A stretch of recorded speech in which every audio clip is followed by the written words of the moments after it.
ATM এ নতুন pin তৈরি করতে গিয়ে এই হলো এক বড় প্রবলেম। তো চলো ভিডিওটা কেমন থেকে হয়, তো চলো বন্ধুরা ভিডিওটা হ্যালো এভরিওয়ান, সবাই কেমন আছো? হ্যালো এভরিওয়ান, সবাই কেমন আছো? আশা করি সবাই ভালো আছো। তো চলো বন্ধুরা, আজকে এটিএম এ কি হলো সেটাই তোমাদের সঙ্গে শেয়ার করব। তো সেটা দেখার জন্য ভিডিওটা শেষ পর্যন্ত দেখতে থাকো।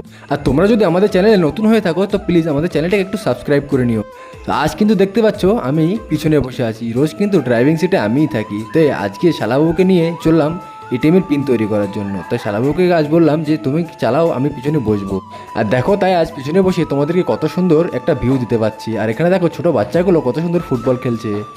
তো বন্ধুরা তোমরা দেখতে পাচ্ছ আমরা কিন্তু ফাইনালি চলে এসেছি বাজারে। আর এবারে কিন্তু ঢুকবো আমরা এটিএমে। আর এটিএমে এটা কী হয় সেটা তোমাদেরকে দেখানোর জন্যই তোমাদেরকে সাথে থাকতে বললাম। এই যে দেখো এটিএমটা কিন্তু আমি এখানে ইনসেট করলাম। আর দেখো ওটিপিটা যখনই বারবার দিচ্ছিলাম ওটিপিটা আমাকে দিচ্ছিল না, কারণ আমার অ্যাকাউন্টের প্রবলেম ছিল।